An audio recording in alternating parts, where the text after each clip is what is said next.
Jadi kesimpulannya, untuk digurah di bulan suci Ramadan, saya dulu pun tahu makanan favorit ya untuk santri-santri yang sedang digurah. Ada dua makanan favorit.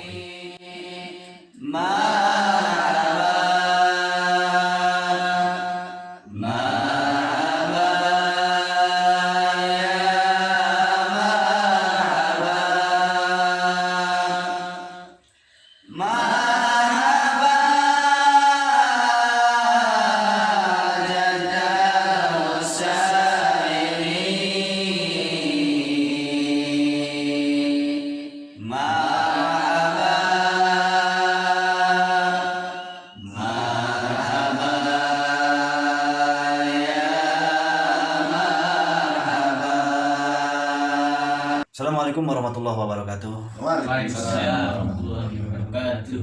Alhamdulillah bisa bertemu lagi dengan saya Dinas Aja, yang mana kali ini kita dalam keadaan bulan suci Ramadan atau keadaan puasa ya. Semoga yang melaksanakan puasa dilancarkan puasanya dan diterima oleh Allah Subhanahu wa taala. Amin. Kali ini saya akan membahas seputar yang ditanyakan oleh para viewer, baik melalui WA maupun FB atau IG ya, atau di komentar juga ada, tentang bagaimana jika kita melakukan gurah hidung pada bulan suci Ramadan, baik atau tidak. Nah, saya akan jawab sesuai dengan pengalaman, yang mana saya pernah ada dua pengalaman, yakni tahun 99. Pada waktu itu di pondok saya melakukan atau digurah oleh guru saya dan berhasil. Kemudian tahun 2005 kalau nggak salah saya bergurah sendiri, tapi ternyata gagal, dan itu dilakukan pada bulan Ramadan. Dari kedua kejadian tersebut kita bisa simpulkan apa yang menjadi berhasil dan apa yang penyebab gagal. Yang pertama, kenapa di pondok saya dulu berhasil melakukan gurah pada bulan Ramadan? Yang pertama, dari segi kebiasaan kita apabila berbuka atau sahur, karena ini penting sekali. Kalau saya waktu mondok biasanya kan terbatas ya, jadi makanan, apa yang kita makan, apa yang kita minum itu terbatas. Karena waktu saya pondoknya semi modern, disebut semi modern yaitu mondok tapi kita sambil bersekolah. Tapi untuk makan kita mengadakan sendiri atau masak sendiri, tidak disediakan oleh pondok. Sehingga jika kita melakukan gurah pada waktu itu, sekalian kita ngirit biaya. Ngirit hanya berbuka secukupnya aja, minum air putih, kemudian makan nasi cukup dengan garam. Kalau di pondok enak karena bersama-sama. Sahurnya pun seperti itu. Sehingga tingkat keberhasilannya sangat tinggi. Apalagi siangnya pada bulan Ramadan, itu biasanya secara umum ya, produksi air liur itu akan selalu melimpah, sehingga akan membantu lembabnya daripada tenggorokan kita. Nah, kalau kita bisa melalui hal tersebut, maka tingkat keberhasilan di dalam bergurah di bulan Ramadan itu lebih tinggi sebetulnya. Dan waktu untuk melatih pun bisa sangat panjang waktunya.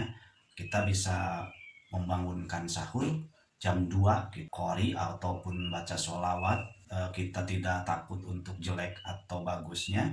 Yang penting kita mengeluarkan suara tinggi, itu bagus sekali untuk melatih kita supaya suara kita lebih tinggi. Itu pas ya waktu subuh atau sebelum sahur ya.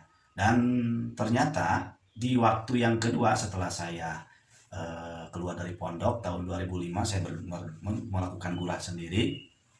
Dan ternyata tidak berhasil, gurah saya tidak berhasil. Itu maksudnya tidak ada efek, jadi seolah-olah tidak pernah digurah. Dikarenakan apa?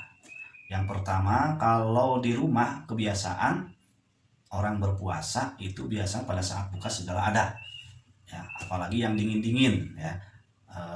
Biasanya untuk kolak pun ya, kolak pun inginnya yang pakai es, tambah lagi es jus atau lain sebagainya, tambah lagi gorengan, dan itu akan mengakibatkan hasil daripada gurah kita sia-sia. Itu ya, kalau di rumah susah sekali. Tapi kalau untuk di pondok itu sangat baik biasanya. Itu pun harus tekad yang kuat baik di pondok maupun di rumah. Kalau tekad kita kuat bisa menahan hal itu sebetulnya akan membantu kita lebih cepat memperoleh hasil yang lebih baik. Ya, apalagi setelahnya 6 hari lewat, itu kan mulai boleh kita melakukan latihan berteriak, bisa berlatih pada waktu pukul 2 dini hari ya, sambil melatih suara kita lebih tinggi lagi.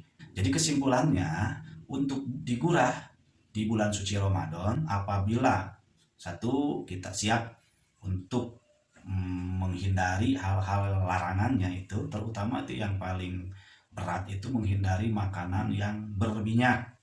Ya, itu sangat berat sekali. Yang kedua, makanan yang dingin, minuman yang dingin pas buka puasa enaknya seperti itu. Tapi kalau kita kuat seperti kita sebagai santri ya di pondok, apa adanya, apalagi dengan hanya makan dengan garam, itu sangat baik sekali ya. Sehingga saya dulu pun tahu makanan favorit ya untuk santri-santri yang sedang digurah. Ada 2 makanan favorit ya, yang nggak tahu apa hubungannya, karena saya juga hanya mengikuti daripada petunjuk daripada guru. Jadi ada 2 makanan favorit pada waktu itu ya. Nanti makanan apa saja makanan favorit tersebut akan saya ulas di kesempatan yang atau konten yang berikutnya. Mungkin untuk jawaban saya tentang boleh tidaknya, bagus tidaknya kita digurah pada bulan Ramadan hanya itu saja. Adapun ada pertanyaan-pertanyaan, boleh ditanyakan di kolom komentar. Jangan lupa baca deskripsinya, karena kadang-kala saya menambahkan apa yang belum saya sampaikan, penambahannya biasanya disempurnakan di dalam deskripsi. Semoga Anda sekalian yang sedang berpuasa diterima amal ibadahnya oleh Allah Subhanahu wa taala. Sekian, semoga bermanfaat. Jangan lupa like, subscribe dan share. Sekian, assalamualaikum warahmatullahi wabarakatuh.